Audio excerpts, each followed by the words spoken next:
No thanks. Juice നിങ്ങൾക്കുള്ളത് വരുമപ്പാ. Free അല്ലേ, എത്ര വെള്ളം കഴിക്കാമല്ലോ. മുംബൈയിൽ ഒരുത്തം വരാൻ പറഞ്ഞിട്ട് നമ്മൾ പോകുന്നു. അവൻ ആര്? അവൻ്റെ അഡ്രസ്സ് എന്താ? അവനെക്കുറിച്ച് എന്തെങ്കിലും അറിയാവോ? അമർ സിംഗ് എന്ന ബോർഡും പിടിച്ച ഒരാൾ നിൽക്കും. അവന്റെ കൂടെ പോയ എല്ലാ കാര്യങ്ങളും അറിയാം. ആരും ഒരു പരിചയമില്ലാത്തതിന് എങ്ങനെ അപ്പ വിശ്വസിക്കുന്നത്?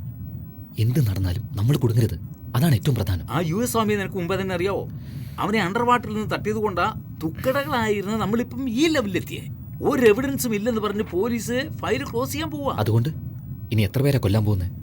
പെട്ടാൽ ആയുസ് മുഴുവൻ ജയിലാവും. ഒരേ ഒരു ചെറിയ 5 സ്റ്റാർ ഹോട്ടൽ കെട്ടിയാൽ മതിയുടെ, അത് കഴിഞ്ഞ് എല്ലാം നിർത്തിയേക്കാം.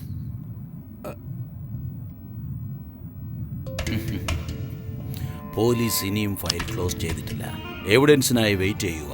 U both are under arrest. ഇരിക്കിരിക്കെ താഴേക്ക് ചാടാൻ പോവാ. ഞാൻ പോലീസല്ല, പേടിക്കണ്ട. പിന്നെ എന്തിനാ സർ ഇതെല്ലാം റെക്കോർഡ് ചെയ്തത്? അതൊന്നും നിങ്ങൾ അറിയേണ്ട കാര്യമില്ല. ഇതിൽ നിങ്ങൾ രണ്ടുപേരുടെ റിട്ടേൺ ടിക്കറ്റ് ഉണ്ട്. മുംബൈയിൽ ഇറങ്ങിയാൽ ഉടൻ അടുത്ത ഫ്ലൈറ്റിൽ കയറി കൊൽക്കത്തയ്ക്ക് പോയിക്കും. ഇല്ലില്ല, മുംബൈയിൽ ഒരാളെ കാണുന്നതിനും. ആ ആൾ ഞാനാ. നിങ്ങളോട് വരാൻ പറഞ്ഞതും ഞാനാ. ഡീലിംഗ് ഫ്ലൈറ്റിൽ തന്നെ ആക്കിയാൽ എൻ്റെ താമസ സ്ഥലം നിങ്ങൾ മനസ്സിലാക്കില്ലല്ലോ. അതുകൊണ്ടാണ് നമ്മുടെ മീറ്റിംഗ് ഫ്ലൈറ്റിൽ തന്നെ ആക്കിയത്. നിങ്ങൾ ആരെ കൊല്ലണം, എപ്പോൾ കൊല്ലണം, എവിടെ വെച്ച് കൊല്ലണമെന്ന് നാളെ എൻ്റെ ആൾ ഫുൾ ഡീറ്റെയിൽസുമായി കാണാൻ വരും. ഫുൾ എമൗണ്ടും കൊണ്ട്.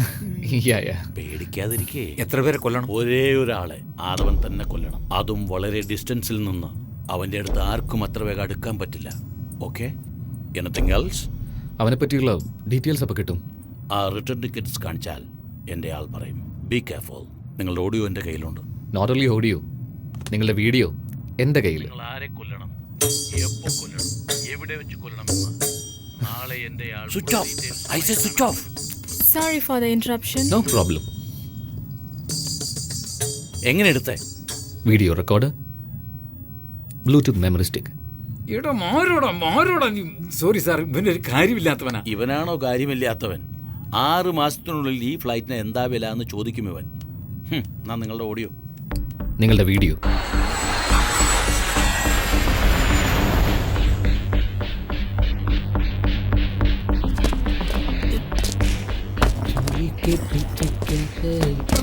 तैयार हो गए क्या? हाँ तैयार हूँ, पार्टी आ गया. कमिश्नर की गाड़ी आ गई, उसके पीछे इनके गाड़ी में आएगा.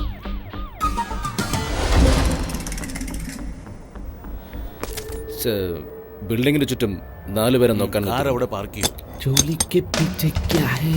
चोली के पीछे चुनरी के नीचे क्या है? चुनरी के नीचे.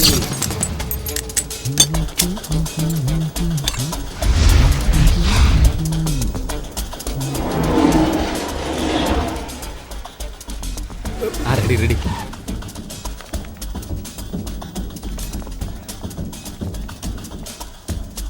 इतनी क्राउड है, गोली कैसे चलाई? എല്ലാവരും കൂട്ടായി നിൽക്കുന്നു. ആരെയാ കൊല്ലുന്നത്?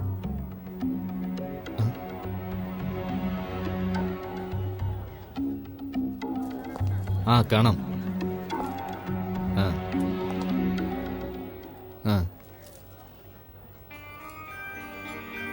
ജഡ്ജോ? എന്താ വിധി മാറ്റി എഴുതിയോ? യാ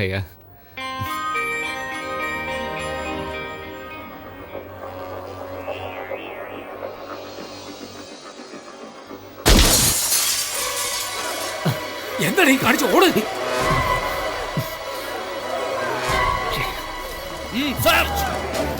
സാർ അകത്തേക്ക് പോ സാർ. അവിടെ ഒരു സർദാർജി ഉണ്ട്. വേഗം പോയി അവരെ പിടിക്ക്.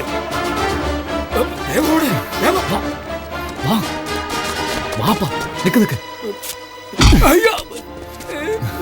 ഞാൻ അടിച്ചെന്തിനാന്ന് മനസ്സിലായില്ലേ? ഇവച്ച് രക്ഷപ്പെടാൻ നോക്ക്.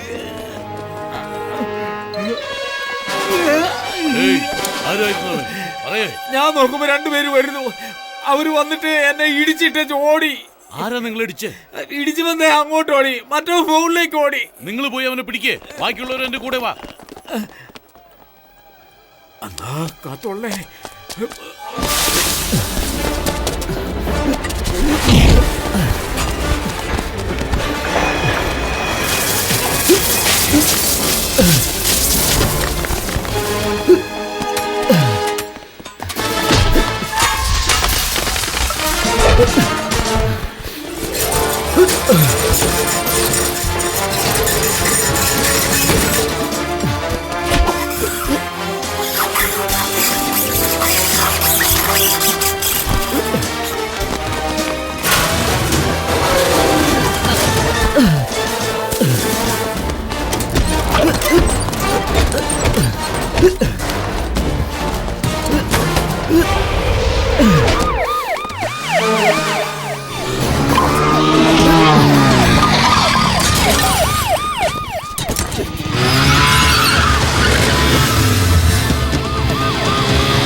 Everybody now make way.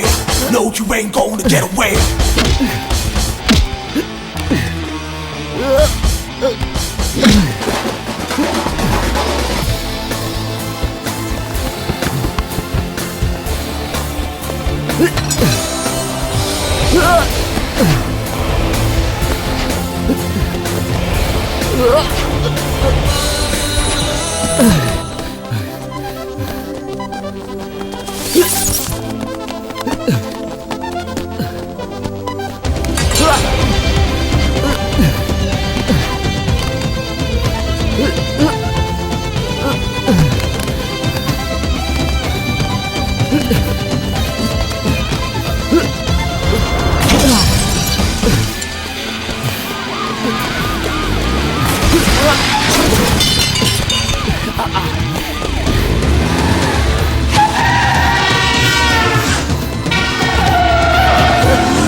Every time you hear your heartbeat by, just know I'll be the one pulling that trigger. Everybody now make way. No, you ain't gonna get away.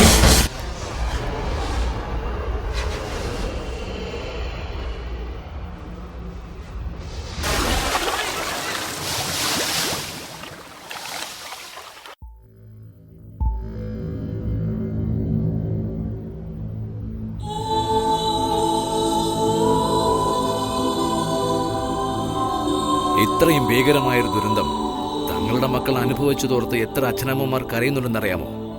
Load കണക്കിനെടുത്ത കുട്ടികളുടെ അസ്ഥികളിൽ കാണാതെ പോയ സ്വന്തം കുഞ്ഞിൻ്റെ അസ്ഥികൾ ഉണ്ടാവരുതേ എന്ന് ഇന്നും ദൈവത്തോട് അപേക്ഷിക്കുന്ന അച്ഛനമ്മമാർ എത്രയുണ്ടെന്നറിയാമോ?